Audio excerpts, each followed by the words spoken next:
Hey, how's it going, everyone? I think I'm live. Sorry, YouTube kind of wigs out a bit when I start doing these things, so I'll wait a bit till I start talking about anything too serious. But thanks to the three people who are here, it's good to see you.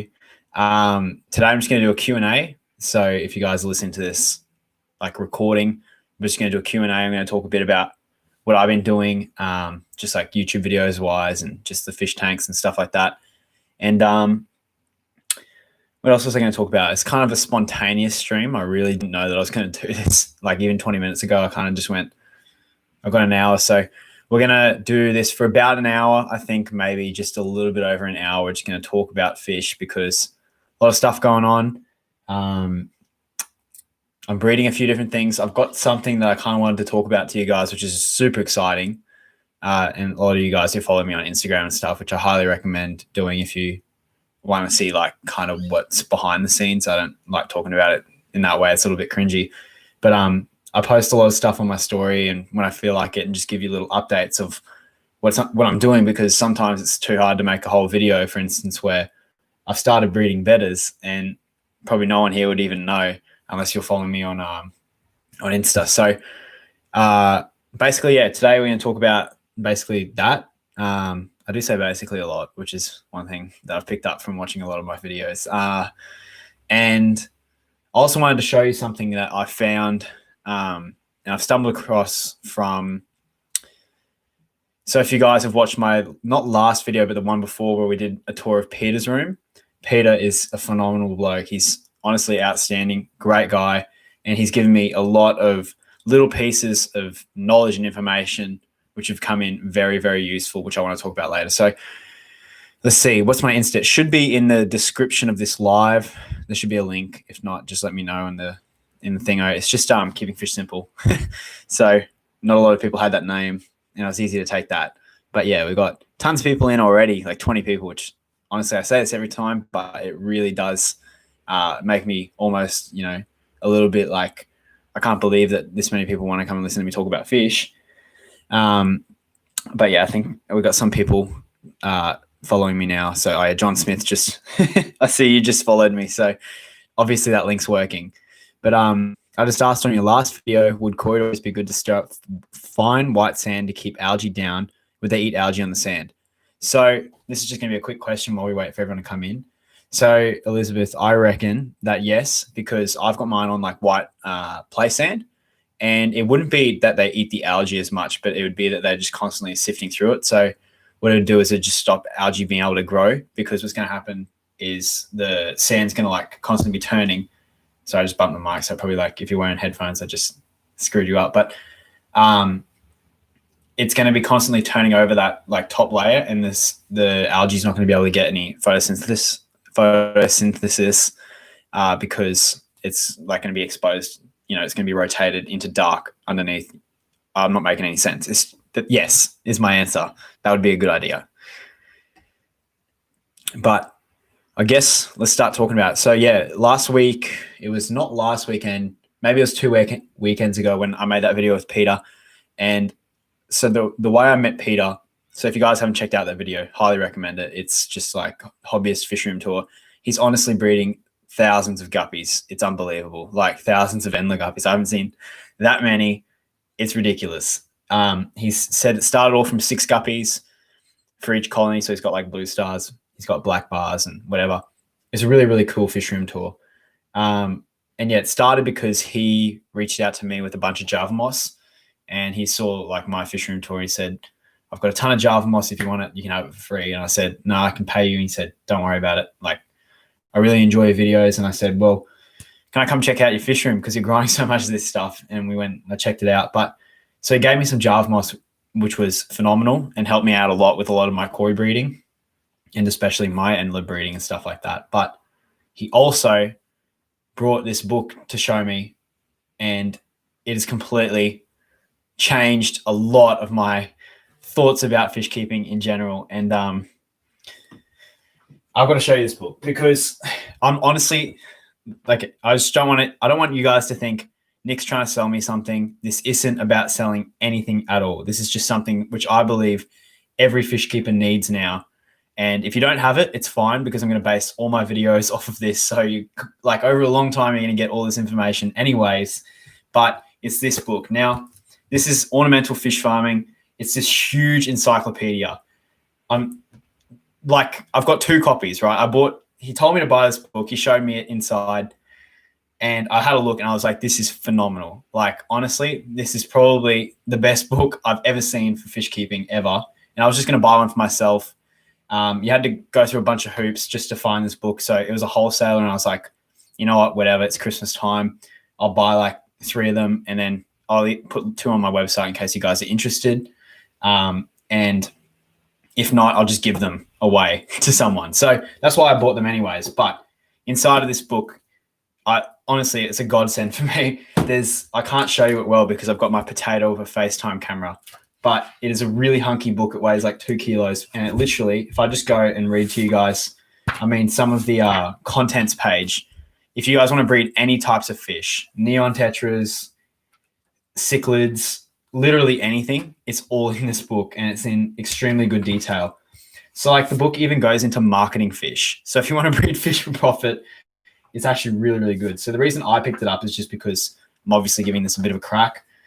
Trying to breed fish for profit. And this is literally how to farm fish. So it talks about what species to choose, quarantining new breeders, genetics, like operating styles, strategic things, like how to build it basically. Is phenomenal. So I picked up this book from him. I really can't stress to him enough. Thank you so much for showing me this book. I said, like I said, if you guys are interested, it's in my it's on the store. It's underneath accessories, but please don't feel like you have to buy it at all because I hate selling stuff. I like selling stuff, but I don't like, jamming it down you guys' throats because the only reason I put it on the store is because I really do like it. And that's with all the things on the store. It's just stuff that I use. So basically, there's my rant.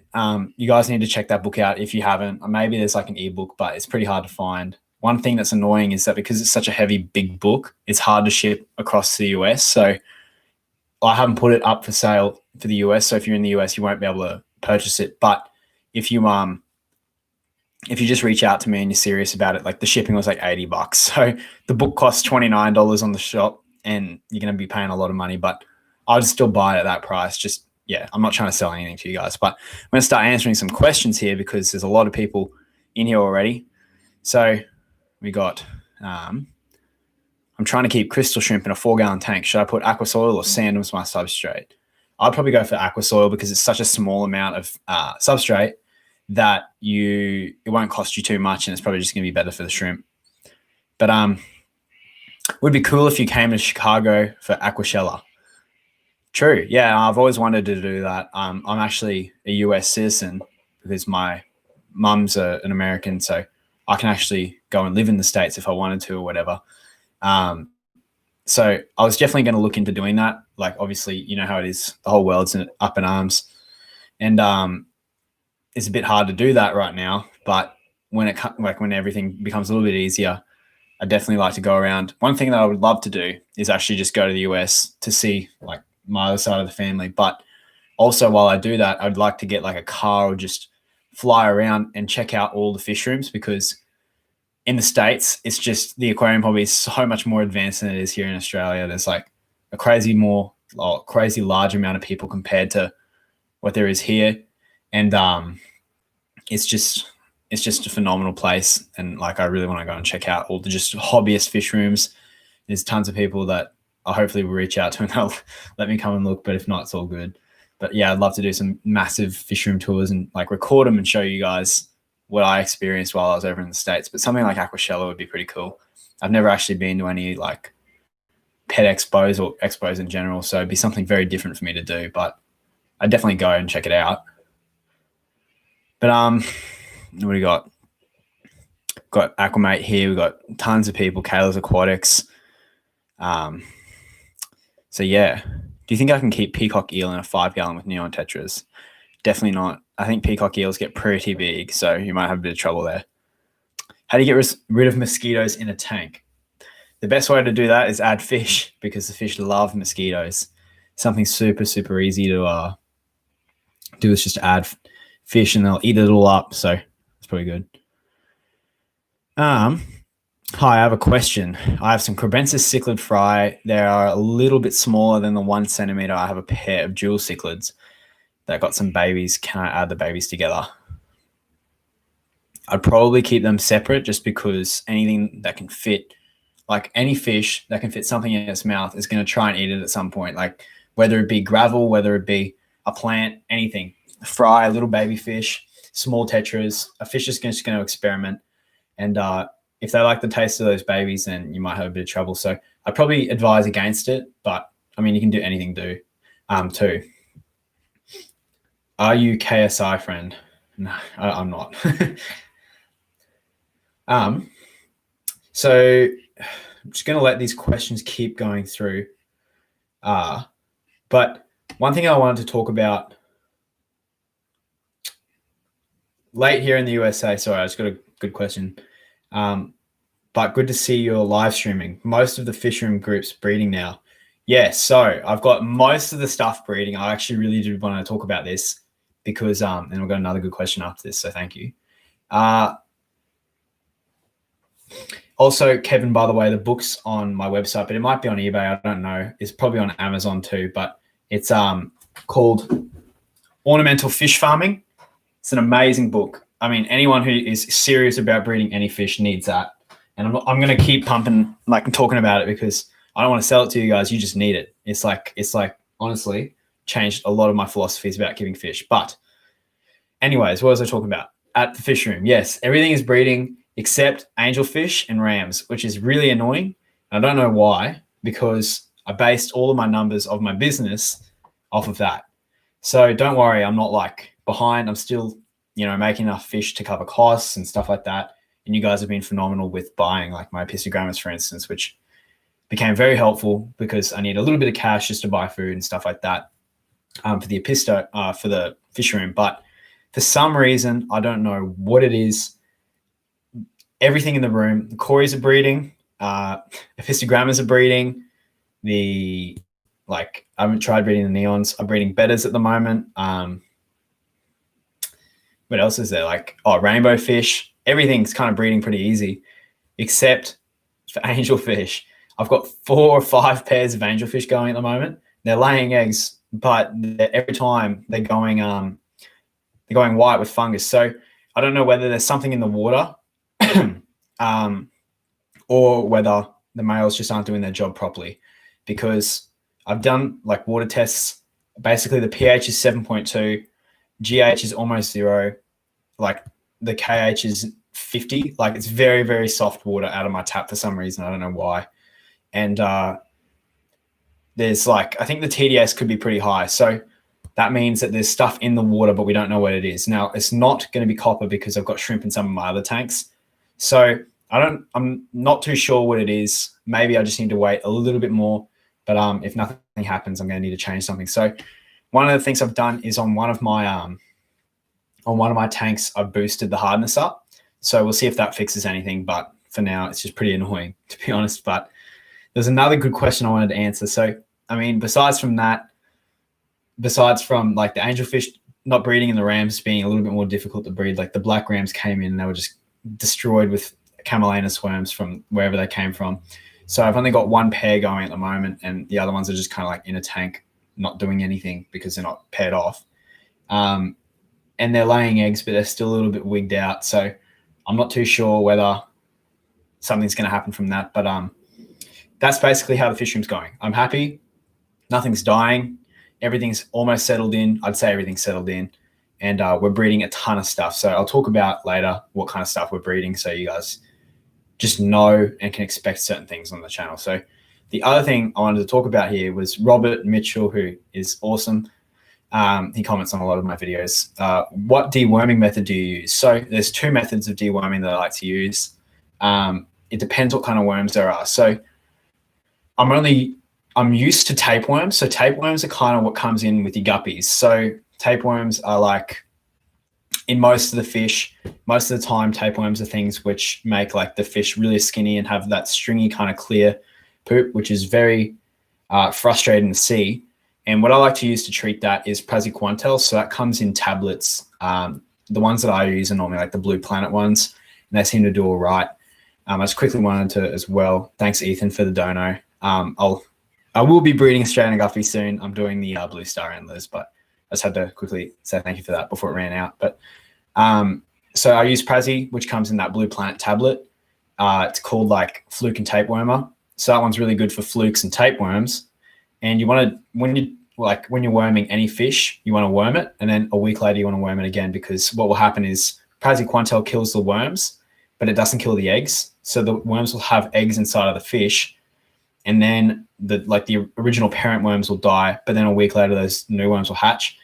And if you don't kill them, they're just going to have the same problem again. So a lot of the time people are treating the fish right, but then they're just getting bombed again, and then they have like problems, and then they go, well, that medication doesn't work, when it actually does, but they're just having that issue again. So another thing that I've been dealing with is the Camellanus worms, which are a lot harder to deal with. I'd take tapeworm any day of the week over Camellanus. They're very, very irritating to do. So the way I've been doing it at the moment, and I'm not an expert, I've only done it to my black rams, is you want to make sure that your tanks aren't mixing. So you don't want to have any water going between tanks when you've got any kinds of worms, especially Camellanus, because if your room got Camellanus, it's going to be expensive to treat, and it's going to be a nightmare as well, because you're not going to know where it is. So confine that tank, make sure that nothing goes in it. Don't put your hand in there and, move plants around and stuff like that. Just leave it. And what I like to use is flubendazole. So in Australia, we're limited. You can't get levamisole anywhere, because I think people use it to cut cocaine. So I don't know that for a fact. That's just what I read. So it's very limited and hard to find. But flubendazole, which comes in discus worming things. So if you look up, I'll type it in the chat. I think it's just, I know that I would love to have seen it. It's flubendazole. I think it's how you spell it. Probably wrong. But if you use that medication, what it does is I think it paralyzes and kills some of the worms. And the way you can tell Camellanus worms from tapeworms is Camellanus worms are little red, tiny little spines which stick out of the butts of fish, the anus. And they'll come out, and they're very, very, it's very annoying to see. And that's how you tell if you've got the red worms. And yeah, so you add flubendazole. The way I do it is I add like the correct dose to about 100 mils of water in a container, and I pop a cube of bloodworms in there, and I mix that up, and I leave it for 30 minutes. And then what that does is the worms soak it up, and then you feed that to the fish. So the fish go crazy for the worms. They eat it, and then the worms, with the flubendazole in it, it reacts better to the, to the Camellanus ones. So I add the whole 100 mils. I don't just like add the worm. Like I don't just add the bloodworms. I add the whole container, and then I do that morning and night for like 2 or 3 days until I don't see any worms. And every night I go in and I get a siphon and I suck up the bottom, like any of the mold in the tank, because what it does is it passes through, and then the worms can just, because they're paralyzed, wake up again, and the fish can eat them again. So that's how I do it. I hope that made sense, because it's quite lengthy. So if you want to like use this as a reference, just come back and watch the live stream later, and hopefully it makes a little bit of sense. But I'll make a video on it at some point, because it's definitely something that I would love to talk about. But this book, Ornamental Fish Farming, has all the answers in it. Like I'm telling you, anything you want to know. There's infusoria culturing and stuff like that even too, which I'm still learning. And that's how I found out a lot of stuff about doing that. So yeah, that's a really, really good way to do it. But thanks again, Ethan, for another donor. I really do appreciate that. What else we got? So I wish I could send you fish. I wish you could send fish to Alice Springs. You know, there are direct flights from Brisbane. Yeah, I can't though, because I don't think you're allowed to send to the Northern Territory any types of live fish. So yeah.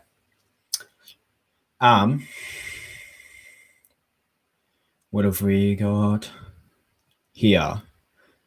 Where his fish room is, it doesn't get terribly cold.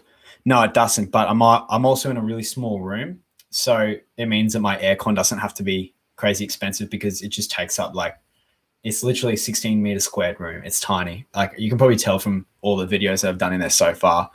It's a very small space. I'm a small bloke, so it's not a problem for me, but heating that is not hard. So I just use an aircon. And yeah. So could you share the name and author of the book you recommend? There's a lot with the same name. So the book, if you just literally like, I'm not trying to go to the webs. I'm not trying to make you go to the website, but if you go to keepingfishsimple.com and you look under like accessories or whatever, it's called Ornamental Fish Farming. It's by Brian Andrews. And then like the subtitle of the book's The Small, Medium and Large Scale Breeding and Marketing of Freshwater Tropical Fish and Goldfish. So yeah, like I said, it's like $29 on my website. I can get more in if we sell them all, but yeah, like I wouldn't be selling it if it wasn't worth it. So it's a really, really good book. But if you want, like, it's probably on Amazon. I haven't really checked, but I couldn't find it. Alex's Aquarium. Hey, the Epistogramma are doing great. That's awesome. I'm super happy that they came to you all good and happy and healthy, and hopefully you get them to breed. So Alex bought 2 of my Epistogramma Cacatoides double reds. They're from Diesel, which is now a officially retired Epistogramma pair. He's not breeding anymore, so we have to put him in some special tank because he's retired. He's going into, being a grandpa fish, and he's got fish. He's got his little grandbabies and son. He hasn't got grandparents yet. I'm going to try and get him not grandparents, grandkids. He's a parent, and he's got lots of his kids are all around Australia now, which is really, really cool too. So, yeah.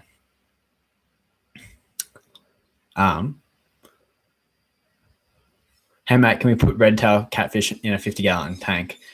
I would definitely recommend against that. You probably need like a huge, massive kid pool. Not even a kid pool, just like an actual pool to put a red tail catfish in. So you're looking at farming rams, angels, epistos, and cories. Anything else? So yeah, I'm looking at like farming at the moment. I mean, I'm in literally a 16-meter square garage, so I'm not farming. I wouldn't say I'm farming. I'm kind of like enticing stuff to breed and then raising it up. But at some point, yeah, that's the plan, to get into like some kind of facility where I'm farming things. But yeah, I'd like to do anything that can, fund the business. So like whether it could be anything, but like there's a lot of stuff that I like to breed, but if it doesn't sell, then there's no point breeding it. So yeah, at the moment I want to breed angelfish, but I've had a bit of trouble. So that makes me sound a bit like a noob, but yeah, I've had trouble with them. Rams, and then yeah, tons of different types of cories, plecos. I'm really big on doing the plecos because they're hard to get here, and you can't import them, so they're a real good fish for me to do. And like live bearers, and what else is there? And rainbow fish are a big one too. I want to do a lot of rainbow fish because I really do like them. So I've got some Bozemanis and turquoise going at the moment as well, which I'll be making videos of and stuff like that in the next up and coming, what's it called? Up and coming fish room tours. So yeah.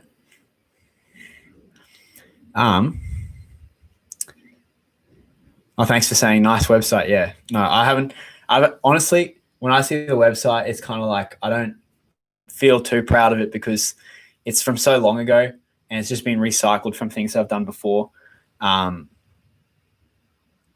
So yeah, there's like, it's been recycled. What was I going to say about the website? Sorry, I should turn my phone off. The website's been recycled from like, I used to do like lots of little things when I first started this channel up, and it's kind of like embarrassing what I used to do. I used to like sell little tiny plastic ornaments and stuff like that, which I'm not proud of. And it's been the same website for like the past 3 years, and I haven't really gotten to optimize it. And it still looks like a real startup website, but it does the job for now. So yeah. Good to see. I mean, it's crazy amount of people here. There's like 65 people. I've never had this many people, which is absolutely insane. So thanks everyone who's joined the live stream. What is a good 40-gallon breeder tank? What is good for a 40-gallon breeder tank? I have angelfish. Do you mean like could you put in it to breed it, or to breed in it? Because I'd probably do, if you had the water, I'd do discus, which is something that I'm going to definitely go into because I told you guys the tap water in my area. So like if I'm from Brisbane, right? So I'm going to go down a bit of a wormhole here, but I live in Brisbane, and Brisbane has water that's pumped in from the dams. So all of our dams are like dams which are flooded, And when they flood, they go on to big. No, they're not flooded. I think they're man-made. Well, I haven't heard. I'm not too sure. But the pH and the hardness of the water is extremely high. Like the TDS is crazy. The hardness is super high. And there's like also, what's it called? Like the pH is like 8. But for some reason, I don't know what it is.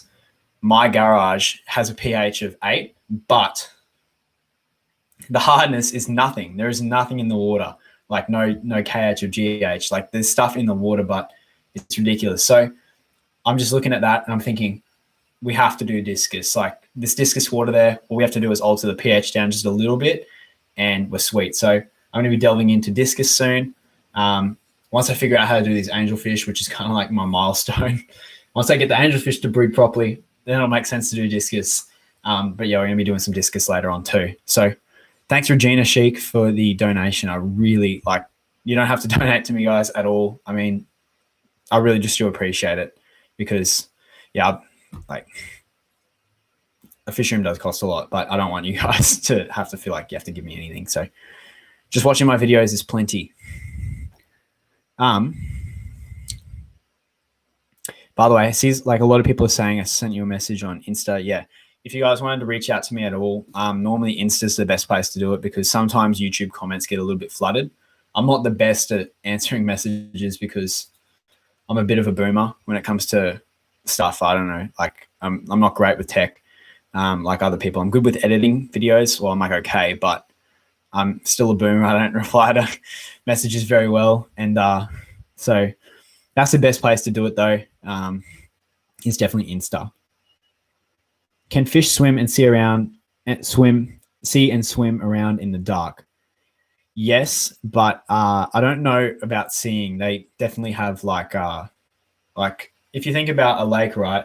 When you go down to the bottom, it's dark as. So, and that's the same with like a river. So you have to think about the fish from the wild and the kind of environments it's in. Normally, it's not in like a huge fluvial with a bright light tank. So you have to keep that in mind sometimes when you're keeping certain fish. They do like it a bit dark. So for instance, in a lot of my tanks, like for instance, my zebra pleco tank, I only keep it mid-light because I don't want it to be too bright. Otherwise, it'll freak them out a bit.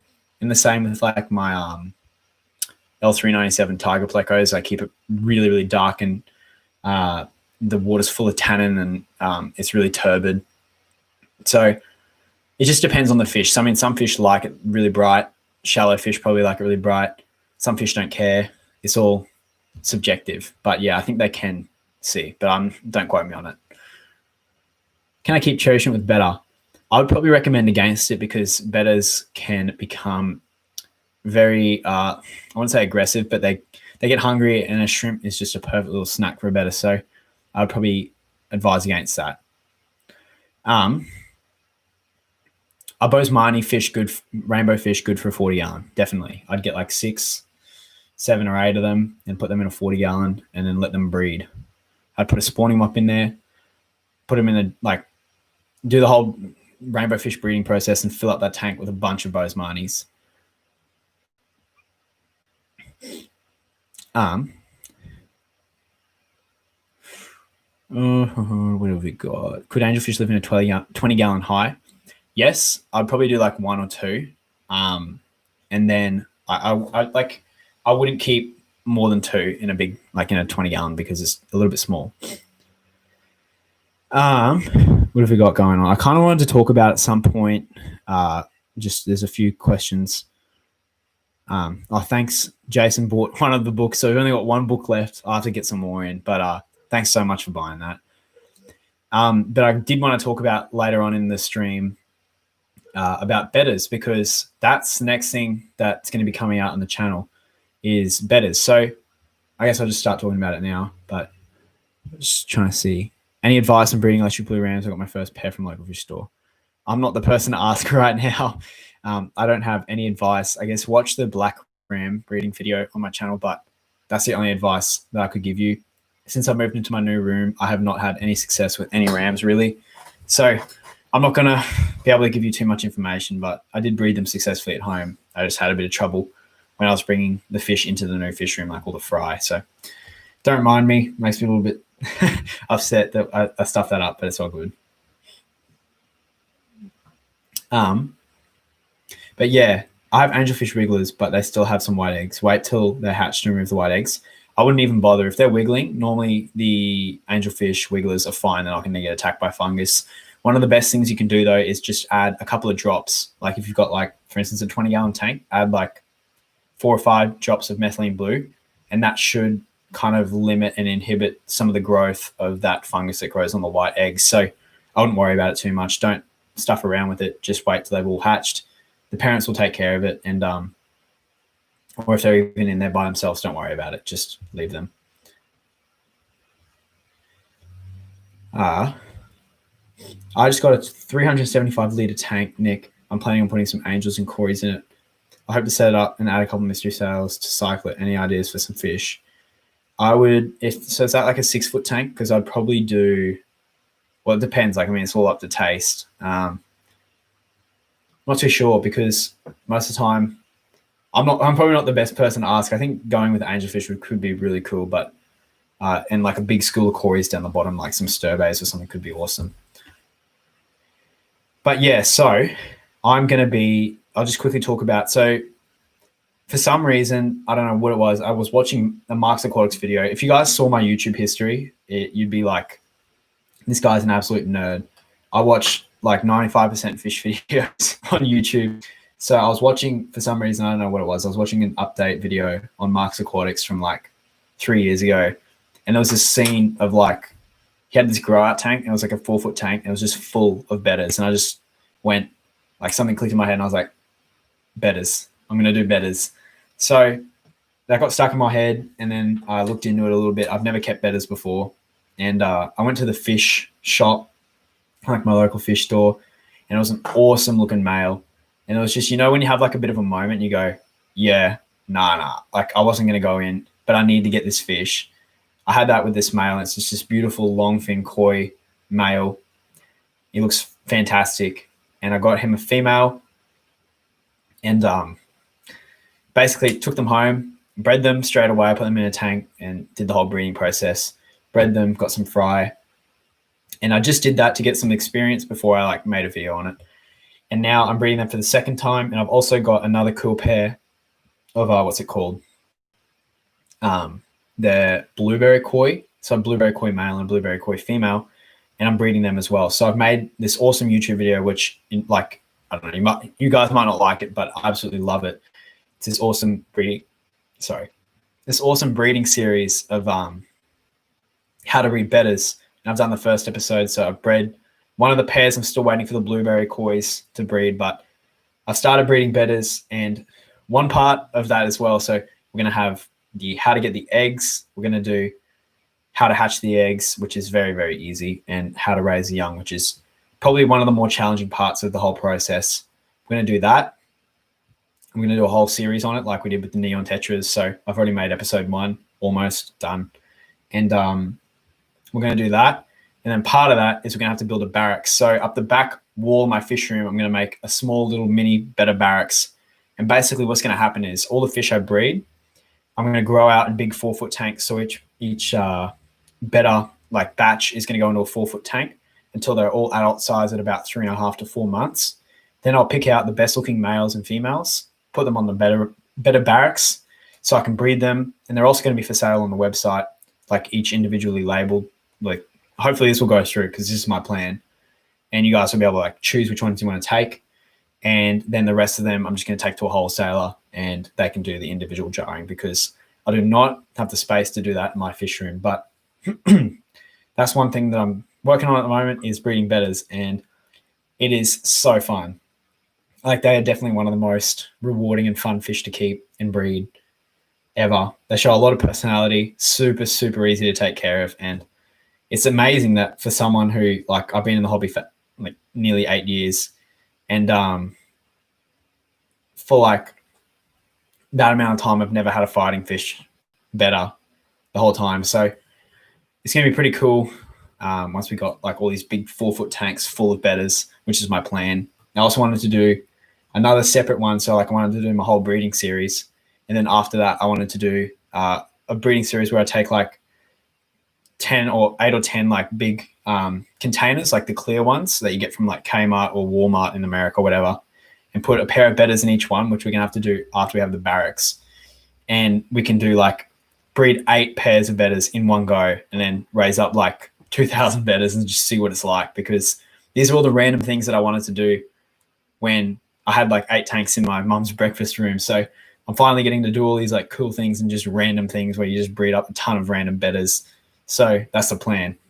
But it should be pretty fun. And then hopefully you guys, like, if you want, you can go and pick out a betta and breed it on my website, or you can go to your local fish store and use the guide, or just even watch it and just enjoy it. So really, really excited to be doing that.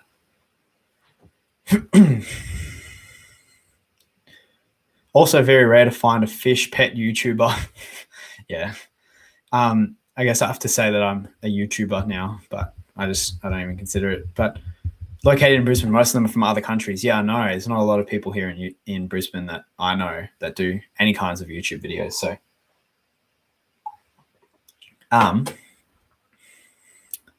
what are the newest trends for fish keeping and breeding near you? How much variation have you noticed between regions of your country? So I haven't noticed any variation because I'm not like I haven't traveled and had a look. But in my area, I would say one of the big things lately has been cories. A lot of people have been getting into cories. I took a bunch of endlers to the fish store and they sold in a day. So maybe endlers, but I doubt they're booming. What else would there be? I feel like African cichlids are out at the moment. No one's getting Africans. That's just, like, some people are, but like it's not as popular as it used to be back in like 2016, where it was like 2015 as well was like big. That's just in my area, but that's just me going to the fish store and seeing what there is every week. So, and shrimp, no one's doing shrimp at the moment, I don't think, but that's just in my area as well. I'm from the Philippines and I want to say thank you for your channel. I learned a lot, enjoyed watching your videos. Thank you so much, Danny. I'm glad you enjoyed the videos and hopefully you learned something. I hope it's okay that I've been giving out your YouTube site and moderator on some sites. I do not have a problem with that at all. What types of betta are you breeding? Domestic splendens. Yes. So I've only got domestic, like really like inbred splendens. Like I said, I wish I was less of like I said before, an old person with this YouTube stuff. I'm such a boomer because I figure out how to do, I have to get someone to teach me how to do it, but like the OBS stuff where I can show you photos of things, because I'd literally just flash up a photo and then show you guys what it looks like. But if you look up blueberry koi betta, blueberry koi betta, I'm doing a pair of them, and I'm also doing a pair of longfin koi bettas. There's a bunch of different things I want to do, but yeah. Nick, koi bettas change color over time. Just a heads up. I also recommend watching Dexter's World. He's got good videos on betta breeding. Trust me, I've watched all the Dexter's videos. So yeah. And I didn't know they changed color, but that'd be pretty cool to see over time. I'm not too worried. I think with bettas, the cool thing is like, yeah, you've got your connoisseurs of bettas who like want certain traits and features. And that's a big part of like the betta niche within this hobby. But I feel like with bettas, it's a bit like, it's just whatever looks cool. So if you breed like, for instance, breed my fish and they just look cool, but they're not anything, like you cross 2 fish together, that's still like, people still buy them, which is something that's really cool, where you don't get that like with cichlids. So I don't really care what they look like, as long as they all look cool and all go to good houses and families where they're taken care of and they're not kept in bowls, then I'll be happy. Is $40, glitch here. Is $40 for a koi angelfish breeding pair a good deal? Definitely take that. That's a great deal. You're my fave. I just set up my first fish tank. Thanks for the informational videos. All good, Kate. Hopefully it all goes well. If you have any questions, just give me a message on Instagram and I'll help you out. Well, I'm a bit behind on some of these things. Nick, do you sell and ship locally? I'm on Gold Coast. Yeah, I do. I just don't have anything at the moment, which is frustrating to sell. So if you go to my website, all there is Blue Star Endlers, which I don't expect anyone to be buying, and Bristlenose, which I also don't expect. And then there was some, what are they called? Double rated pistogramma cacatoides, which I put there. but there's no variety at the moment. Some of the things that are coming up though that will be for sale within, I think, 2 months time is I've got some orange flash cacatoides, which are going to be really popular, I think. So I'm going to have some of them up. I'm going to also have some panda cories, trillineatus cories, or trilineatus or whatever. I've probably said it wrong a million times. I don't really care. And sturbays, hopefully, longfin pandas, which would be cool. Albinos, which I don't think will do that well. I've got a ton of praecox dwarf neon rainbows as well.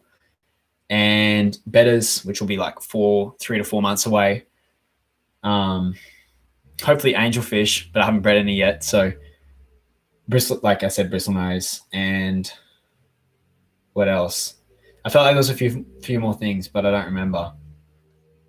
Maybe that's it. Yeah.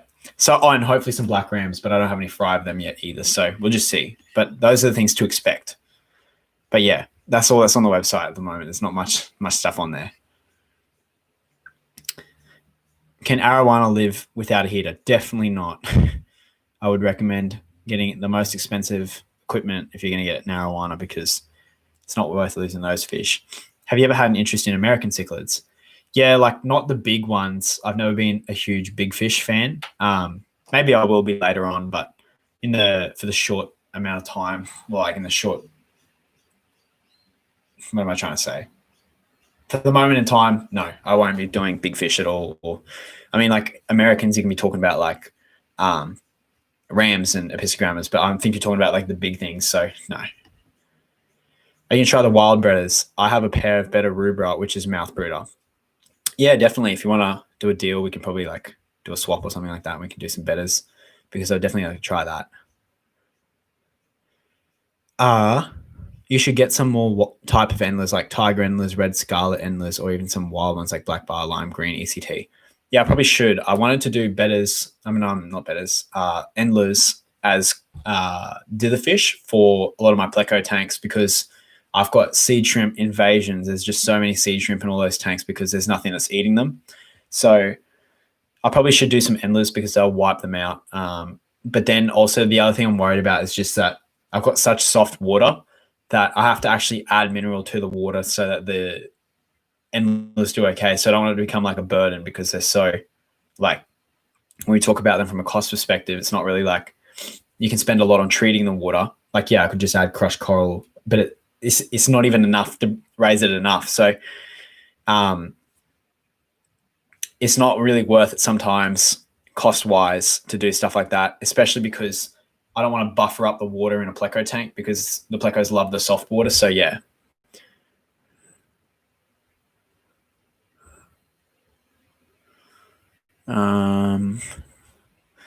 It's so cool seeing a fish from grow in your channel. You are doing an awesome job. Thank you so much, Renee. Yeah, it's even cool. Like I would be doing this now, like without even having people watch my videos, because I just know that in like another year's time, like it's even cool to watch my first fish room building video, because now I'm in it and using it and breeding tons of stuff. Like if I look back on it when it was just an empty room full of trash, it's pretty cool. So like I find it satisfying too. And I mean, even if you go like way back to like my first videos on the channel, was in my bedroom before I was in the breakfast room with like 2 or 3 tanks. And I was like, so yeah, it's pretty cool. Kayla's been subbed for a while. I love your videos too, by the way. Have you ever had to deal with mycobacteria in an aquarium before? I think you're talking about like neon tetra disease, and yeah, I've got a whole video on that if you want to watch it, because that's quite a long topic. So yeah, but I have definitely done it. Quick tour of fish room. I will be doing another fish room tour probably within the next 2 weeks, because there's a few things that have changed. That was another thing I wanted to talk about. The DIY pleco cave. So yeah, like all the tanks look quite different now. There's some new fish in there which you guys haven't seen, and yeah, so I will be doing another fish room tour soon, but it won't be a short fish room tour. It'll be like a big 1 hour long fish room tour, because there is way too much stuff to make a short fish room tour. It's unreal how long some of these videos take to make, because it's so big. What was I going to say? There's a good question here. I just want to quickly answer. So from Bobby, whatever happened to my automatic feeder project? Basically, I scrapped it because one of the things when I was planning out the fish room, I was very like ruthless and trying to like I was very hyper paranoid in the planning process, making sure I got everything right. Well, like as much as I could right without making mistakes. And one of the things I planned for was to automatically feed my fish. Now, the reason I did that was because the fish room's obviously not at home. It's not in my garage. I rent out a little garage and keep the fish room in there. So one of the things I thought that would take up a lot of time is having to go there every day and being bound to it. Now, yes, if you feed fish more often, they grow quicker. But one of the things I've learned from doing this fish room is I actually really do enjoy, and I don't see it changing for a very long time. I enjoy driving there in the morning and night. It's only a 10-minute drive, so it hasn't become a burden for me. I went to the beach like a week ago and I left my fish room for 36 hours. Everything was fine. So I'm not too worried now at the moment where I have to automate all my feeding. Like I might invest in some $60 eHeim automatic feeders for some of the grow out tanks when I have huge quantities of angelfish in them. But for the moment in time, I'm not going to be bothering because I just don't see any return on doing that. And like, I don't want to risk any automatic feeding because it's too easy for something to malfunction, overfeed a tank, and then stuff die. So yeah. Are the fish prices low in Australia? No, they're way higher here than they are pretty much anywhere else. Like we're paying $150 for pea puffers per pea puffer. So there's just a little quick reference for you. Some stuff costs less, but you'd think that because we're so close to rainbow fish that it would be cheaper here, but you're not allowed to take anything out of the wild here. And that makes, for instance, Boesmanis cost a minimum of about $15 Australian each. So yeah, it's very expensive here. So yeah. But I had a question before and I was going to talk about it, was my DIY pleco caves. So as you guys would know, I keep a lot of plecos at the moment, probably got like 50 plecos. So the normal thing to do for plecos is to have a cave per pleco. Now, thank you. Thanks, Bob, for the donation. But one of the things to do for like your pleco caves, well, like each pleco needs about a cave. That's like normally what you need. And like wholesale caves would cost about $4.50, $5 each. Now, if you did, what's it? I'm terrible quick maths. 50 times $5, $250. Now, yeah, that's not a big expense, but one of the things I wanted to do, which was an experiment so I can make a video on it, is actually make my own caves. Now, I'm going to make a video on it. I have to make more caves because I need more caves. I'm not an expert at doing this at all, but I literally went to the pottery store, got some clay, and I asked the lady there, what's the most organic clay you have? Like, what's going to be safe for a fish tank? Bought it, and then I just played around with the clay for a bit and figured out how to make the shape. And then I made a bunch of caves. I made like 40 caves, took them to get fired. They all got fired. Now they're in my fish tanks and they're perfect. So I'm going to be doing some more. I'll be making a video on it. It's not like complicated at all. It's literally just going to be basic pottery and KFS, like me, Nick, talking while we make these caves. But it should be a fun video. Hopefully you guys get like a little bit of info from it. The average cost of all of the caves cost about $2, just under $2 a cave. So I won't be selling them because I might, but they honestly look like bad. They look really ghetto. So there's not really much point selling them, but they cost about $2 each.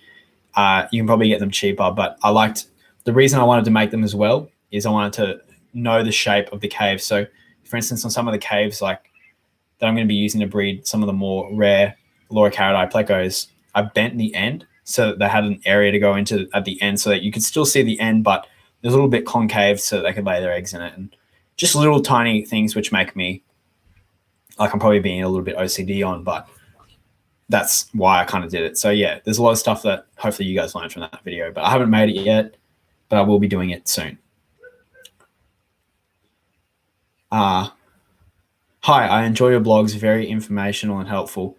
I have an explosion of blackworm in a nano fish 80 litre tank. They stand up right through the substrate. They're making the shrimp jump. What to do? Add some, I would add some like neon tetras to that tank or something just that will eat them and not affect your shrimp, because yeah, the black worms, that's good. That's a good problem to have. To be honest, I'd take your shrimp out and leave that tank and then use it to feed your other tanks. But just add some fish. The fish will just clean them up because they love black worms. Like my fish just love them. Amazing to get a live stream. How would you suggest to breed Nerat snails? Have you tried it? Just sort of be cool to try it in a brackish water setup. I've never done it, so I can't really comment, but I would say they don't seem very hard to breed, but yeah. Hey, how have you been? Stressed here finishing up the semester at uni. Well, I hope it all goes well, Brad. I've been awesome. I've been under the pump, but loving it. And I think I'll be focusing more on the fish because my uni's like been done for a bit, but I've been working. So now I'm pulling back the work. Like I've just got a little casual job. So pulling back the work and focusing more on making fish videos and stuff like that at the moment until I can afford to just do fishies. But yeah, I'm glad it's all going well for you. Do you have videos about ceramic rings or stuff like that? I don't, but probably should make some at some point. What is your favorite fish you're breeding at the moment? 100% Bettas. The Bettas have been so fun to breed. Like I can't stress you guys enough how fun they are. It's really, really enjoyable doing it because I think part of it is it's a challenge. It's not hard, but it is a challenge because you'll like add your female, you'll watch her, she'll get beaten up a little bit, she won't breed, and then the next day you'll do it again, and then it'll just be perfect, and then they'll breed and lay eggs. And the babies are so cute. They're literally, you know how Bettas swim around? They kind of like swim and they stop and they keep swimming. Like the behaviors of Bettas. The babies are literally just mini Bettas, like that behavior. So it's really, really cool.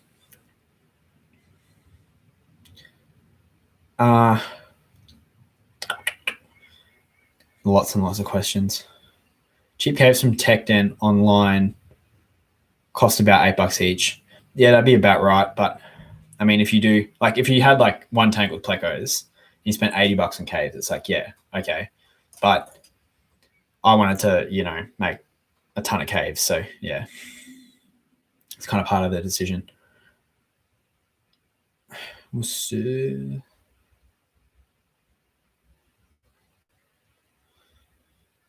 Any suggestion to make a nice community tank of bristlenose plecos? Like what rocks to use? I was thinking slate, but I don't know. If you're doing any bristlenose, I would you can use slate and things like that. That's fine. But I would recommend personally driftwood because they eat and rasp on the driftwood. So that's probably the best thing to use. Driftwood, just jam some caves in there as well and they'll breed for you. And yeah.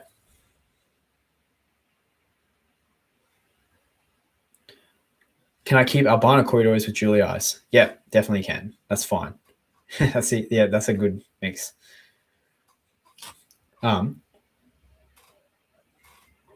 pH is slowly rising in my shrimp tank.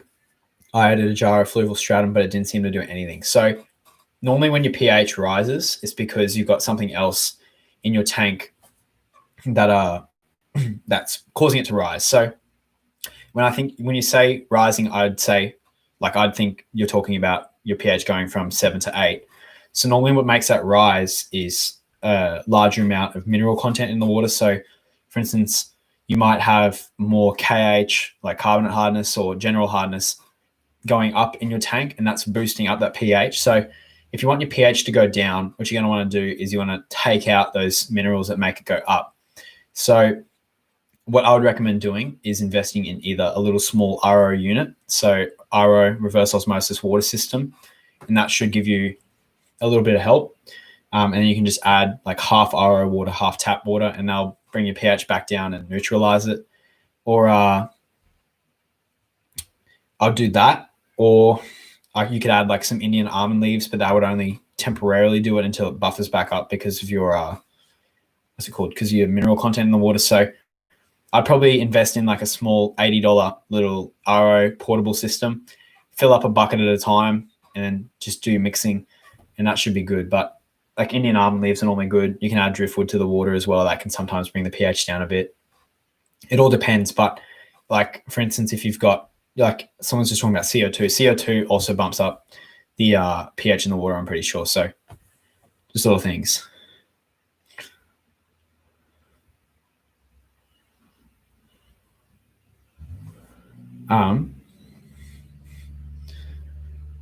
Would it be cheaper to make or buy a 20-gallon tank? I'd just buy it for the amount of effort. It'd be cheaper to probably make, like, if you wanted to have like 10 20-gallon tanks, I'd just make those if you're worried about doing that. But if you're only getting one, just buy it. Get a secondhand one or something for like $10. And you should be sweet. Just check that it's not going to leak. How is it going down under with the whole COVID thing? It's been bad in the US. All my sports have been cancelled due to it. Yeah, that's so sad.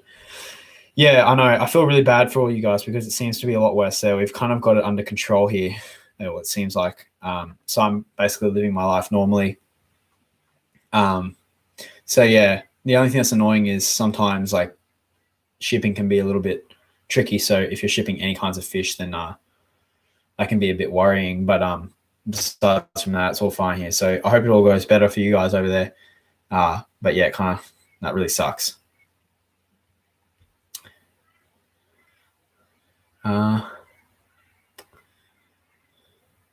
I've already taken those steps. So this is in regards to the question before about the pH. I've already taken those steps. I just took out 2 granite rocks that were suspect of having extra minerals. So that'll probably help as well if you've taken out any rocks and stuff like that. But yeah.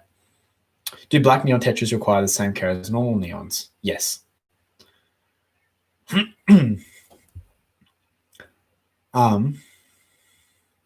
Jewel cichlids are almost my favorite fish. I advise to get some.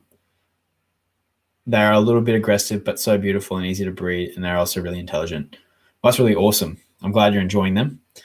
I've never kept jewels. Maybe one day I will, but not right now. So yeah, I think I'm probably going to talk for another 10 or so minutes, and then I'll probably hop off and have to go to the fish room. And I've got my female Betta in there with the male laying eggs at the moment, so I'll have to take her out and give it a feed, and then and then I'll probably do a little bit more editing. But if you guys have any more questions, I really do appreciate everyone's input. Like, I mean, we've got 83 people on the stream, which is insane. I've never had this many people on a stream. It blows my mind, like the amount of people and the amount of support you guys show me is incredible. So thank you so much. Where could I buy a secondhand tank? So just look on like eBay has some. I wouldn't recommend eBay. I'd go like Craigslist or Gumtree in Australia, or any of your like Facebook Marketplace even has fish tanks, anything like that, and have a look around. Any advice on how to lower TDS without RO? Yeah, not really. One of the ways you can do it is you can add snails to the tank, and snails lower the TDS because they use it to make their shells. But then you need a lot of snails, and then they end up going white. You can use driftwood and stuff like that. But snails is a good one. Besides from that, not really. Can you do a video of breeding goldfish? I can, probably, but I won't be doing that for a bit because my fish room is so hot. It wouldn't be good for any goldfish. It's like 28 degrees Celsius, the aircon. So it's a big warm fish room. The tanks down the bottom aren't as hot. They're like about 23 or 24 degrees because they're down the bottom of the room. But the ones at the top with all the plecos in it are like really, really, really hot.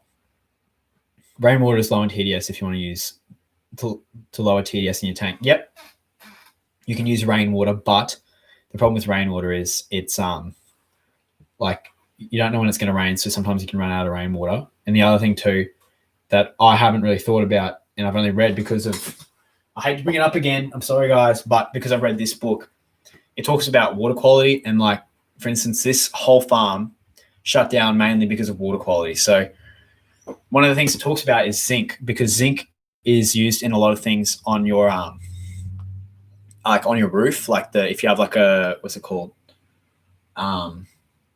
like a Colorbond roof. Like if you have any kinds of corrugated, you have to be careful.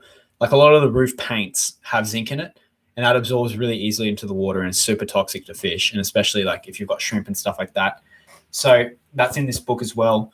You can do your own research on Google and YouTube and stuff like that, but you got to be careful with your rainwater from where it comes from, because if it's landing on your roof and then going into a water tank, it can be a little bit dangerous. I was having a decent amount of success with rainwater. I was actually having quite a bit. The only thing I was risking was bringing in parasites, but I have a tile roof at my house, and it's a very old house. So the tile roof doesn't have anything except for like bird poo, which goes into the water tank. So like it was kind of fine, but you got to be careful with that. So yeah, my girlfriend's dad loves you more than me. Oh, well, that's yeah.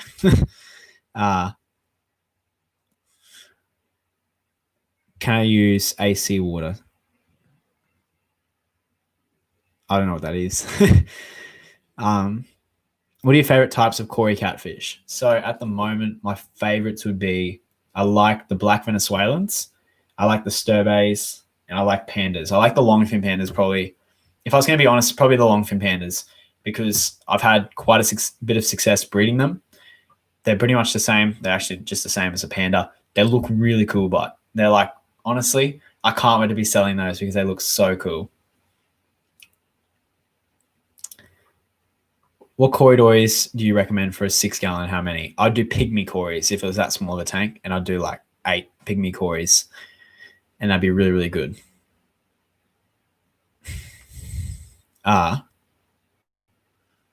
Is it easier to sell aquatic plants? Can be. The only thing, like anything can be easier to sell if someone can buy it. So like if you've got like an area and there's just tons of people buying plants, then it's gonna be super easy to sell your plants. But if you've got somewhere that no one cares about plants, that's gonna be hard. So yeah. Thank you a lot. Bye. Have thermodynamics final exam. Maybe they'll help me to understand fish more. Good luck. Hopefully it goes well.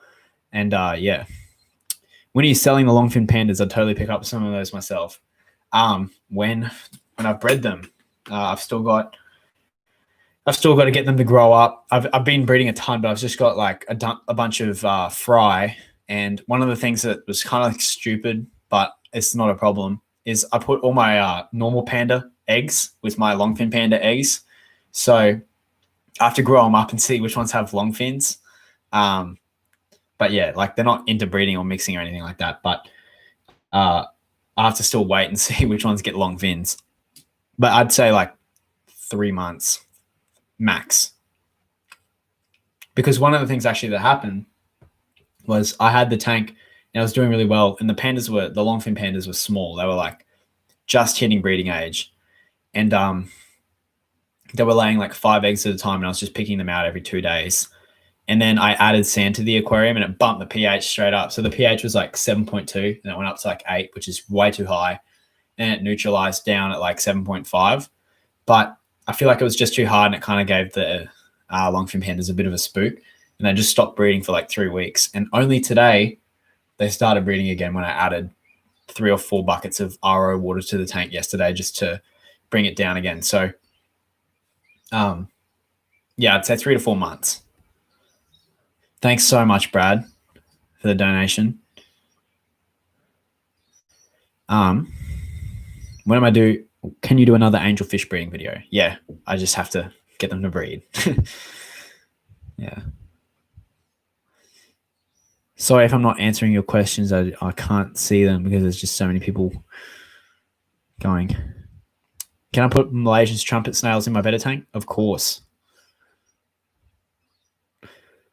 There are 10 books in that ornamental fish breeding series. What one do you have? I have got the small, medium, and large-scale breeding and marketing of freshwater tropical fish and goldfish. That's the one that I use because those are the fish that I keep and breed. I didn't know there was other versions, but I mean, from the quality of this book, I can recommend the other versions. I just haven't read them, so yeah.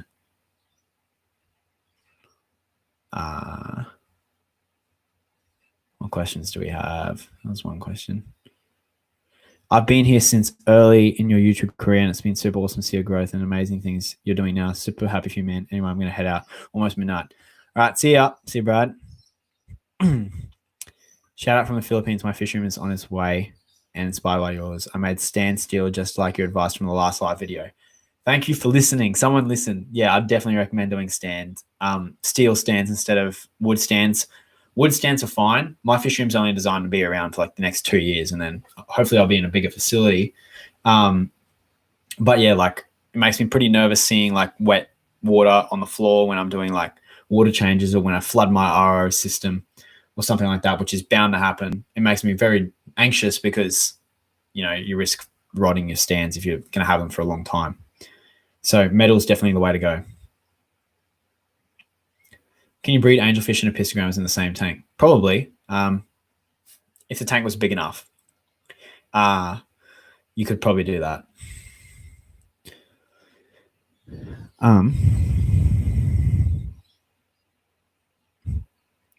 Are you able to show your mini aquariums? I'm not, because I'm not at my fish room.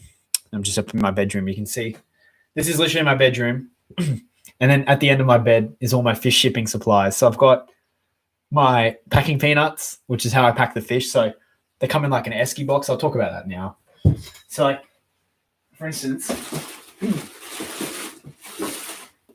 got like, hello doggy. I'll just get these ones. So yeah, so this is if you order fish. I've got these esky boxes, so they come in an esky box, and then I've been adding these packing peanuts behind me, and then what is it? And then I put the bags in, and they come with like a little sticker and stuff like that. That's how you get the fish. But literally, this is my bedroom, and this is where all my fish shipping supplies are. So I can barely walk in here. Like I'll give you an example. So like when I come in for the day, I have to crawl around my packing peanuts to come in just to sleep. So it's a bit of an intense situation. It's not that bad. I'm just joking around, but yeah, I've literally got all my fish stuff in this room. So yeah, but my fish room ain't here.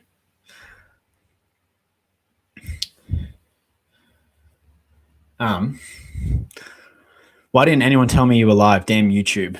Yeah, that's interesting because I know YouTube does that as well for when I have like videos go up, people don't realize that they're up until like days later. So yeah, that's just YouTube. I don't mind. Sometimes it's related to like the algorithm. So for instance, if I release like a video like about a topic that I want to make a video on that's not popular, and like it doesn't bother me because I just want to make that video. But if I release that and then a lot of you guys don't watch it, which is fine because it's just a niche topic, then the next week I post another video, and because of the previous video, sometimes they don't get recommended because no one watched the last one. So yeah, but I think my voice is getting tired. My ears are having that weird thing where you've been talking for a long time, and I'm going to probably end this in a couple of minutes. So yeah, if you have any more questions, just quickly post them. I'll answer a couple more and then I'll be off.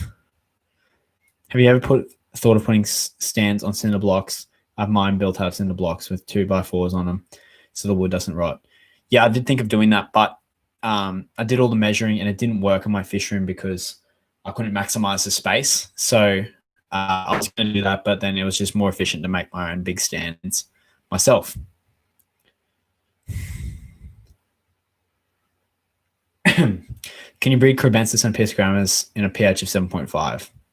You probably can't breed epistos in that, but you can breed the crebensis. But for episto, like it's not hard to lower the pH. Just add some Indian almond leaves or something like that, and that can normally lower the pH a bit for you. What cichlids for a 40-gallon breeder? I don't know, probably like some angelfish or something like that. But yeah.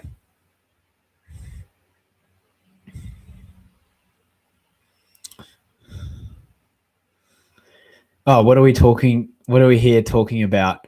And why are you recommended in my YouTube almost every day? I don't know. Maybe you're watching too many of my videos. I follow you around on YouTube like a weirdo. Sorry. That does happen to me when I like watch someone's videos and then they just start to follow you around. You see their face everywhere on YouTube for like a week and they don't leave you. That's what happens probably to all you guys. So does that happen? Like, do you watch one of my videos and then for like the next 3 days just get spammed with like all of these KFS videos? Because I just watched, like, for instance, I watched one Dexter's World video, and now it's just like my whole YouTube suggested Dexter. So yeah. Search for Betta territory website and YouTube info and DIY Betta barracks. Recommend placats if it's top seller in your country. Definitely. Can I keep 7 L134 and 7 133 in a 90 gallon and have them breeding? Yes, I think you can, and I won't crossbreed, I don't think. So yeah. All right, I reckon that's going to wrap it up. And yeah, I think we'll wrap it up here. Thanks everyone who's watched the stream. It's a bit of a random stream. I really appreciate it. Thank you everyone who came. We've got 73 people here. So yeah, no, thanks so much guys for listening. Thanks for watching the channel. Yeah, my voice is just too tired at the moment, so I'm going to wrap it up here. And yeah, I'll see you guys in the next one. I'm going to try and do this maybe next week as well. We'll see. I've been trying to keep myself accountable to it. I'm just focusing on making sure I've got YouTube videos going up. But Francis, if you just got here, you have to watch the replay. I'm so sorry. But yeah. All right. See you, everyone. Thank you so much for watching this stream. Really do appreciate it. And I'll see you guys next stream. Bye.